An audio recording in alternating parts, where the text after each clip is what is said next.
Recently, I've been covering the migrant crisis, especially as it pertains to the African American community. Places like New York City and Chicago have been dealing with a lot of migrants. And in the case of Harlem, we see West African migrants. Some people want to help them and then some don't. But again, it's easy to feel like that when the person that you're looking at is black, even if they are an immigrant. We just feel more closer to them. But a lot of African immigrants unfortunately don't end up in the States. There are other routes that they take. Now, I'm currently living in Uganda. A lot of the migrants are people who go to the diaspora, typically end up in Saudi Arabia. That's actually the #1 spot that most migrant workers go to from Uganda. Then after that, you might see the UAE or Dubai. Some may get into Europe, but again, most go to Saudi Arabia. And of course, there's a lot of mistreatment of Africans in Saudi Arabia. But then we have some Africans who are getting into Europe. Now, when I talk about Europe, that's very important because some European countries like Great Britain have left the European Union, so it might be a little easier for people coming into England, which is why you see some Africans trying to get into the European zone and then trying to get over into Britain. But that might not be as easy as you think. And the reason why is because there are Muslims who are coming into Europe. And that was the case when I lived in Poland. There were some Muslims that were there, some Muslims that were there at my medical school, and a lot of the Polish people didn't like it. But this last thing just caused a big dust up.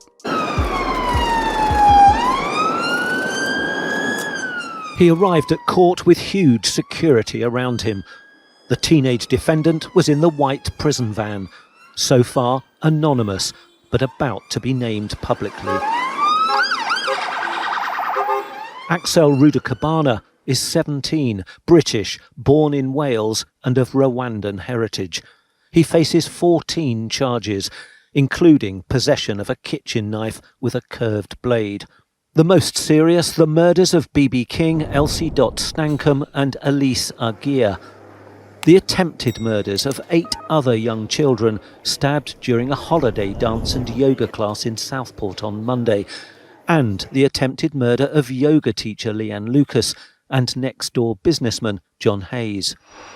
Rudakabana made 2 brief court appearances, first before a magistrate and then a more senior judge. He hid his face for much of the time, refusing to confirm his name.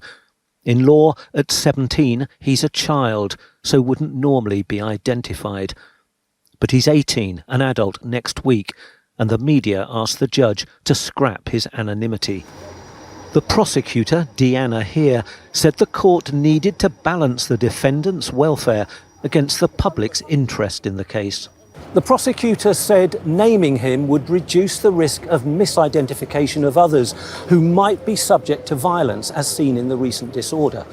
The police, she said, doubted that would ease public tension, and the youth justice team wanted to keep his anonymity for his own welfare. Judge Andrew Maneri said it was exceptional, but he would allow Rudakabana to be named. Continuing to prevent the full reporting, he said, has the disadvantage of allowing others to spread misinformation in a vacuum.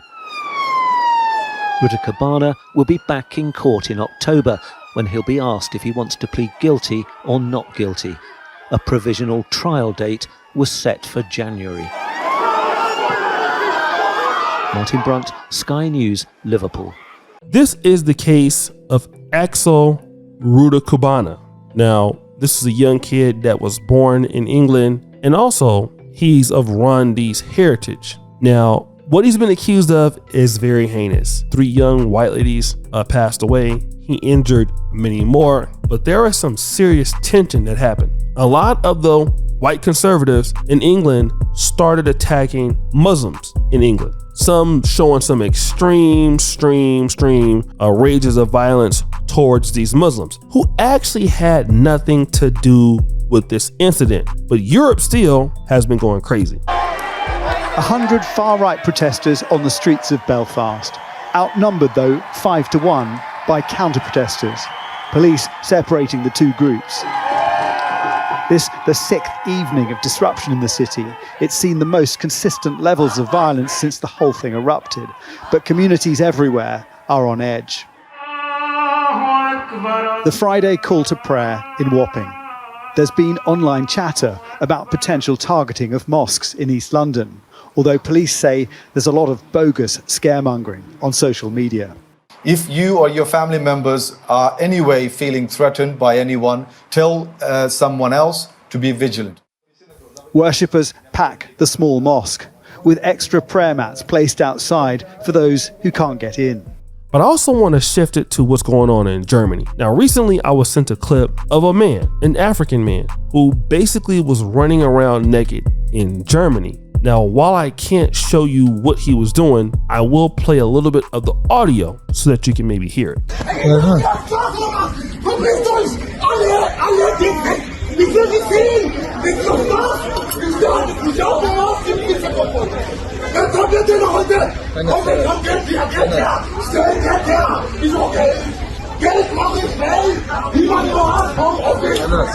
So guys, I also talked about the Polish incident where you had an African brother that went and pretty much took a dump inside of a pool that, you know, young kids and women use for their recreation. And Polish people were not happy about that. But I can tell you the misinformation that can come out when you're a foreigner or a black foreigner living in Europe and something bad happens. Here's what they can do, and here's what can happen. You can easily be misidentified as a Muslim. And that is what's going on right now in Southport. This young man who was Rwandese, who was not Muslim, kicked off one of the biggest hate crimes in the modern history of Europe towards Muslims simply because he was a foreigner.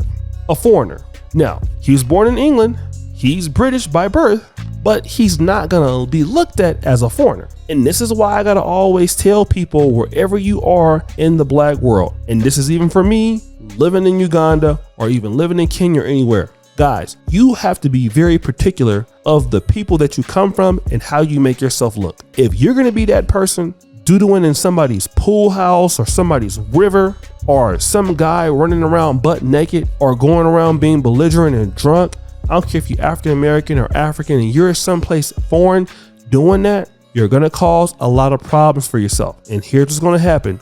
Whatever is going on in the country that has nothing to do with you, but if you give folks a reason to classify you, they are going to blame the problem on you. Now, is that fair? No. Is that white supremacy? It could be, right? But it's not going to feel well at all. You won't like it. You will not enjoy it. I can guarantee you that you won't enjoy it. This is why when you go to different places, talk to your people in your community so that they stay out of trouble. Now, again, you will have people that have mental health issues wherever they go. They can go crazy and things like this can happen. I got that, right? But every time that happens, what Europeans are going to probably try to paint the brush or paint their story. Oh, Here's we have somebody that's an Islamic person that's trying to go out here and terrorize this and that. We need to go ahead on and show extreme force. And all you gotta have is a few idiots that will lie and try to make that case just to go out there and show their frustrations on any group. And this is why a lot of African brothers and sisters and even black Americans gotta be careful when you go to foreign lands, because it is easy to get caught up in the BS and nobody's gonna be there to help you. Again, I always talk about embassies not being strong in these places. When you're from an African country and something happens to you and you need your embassy to step up for you, don't look for it to happen,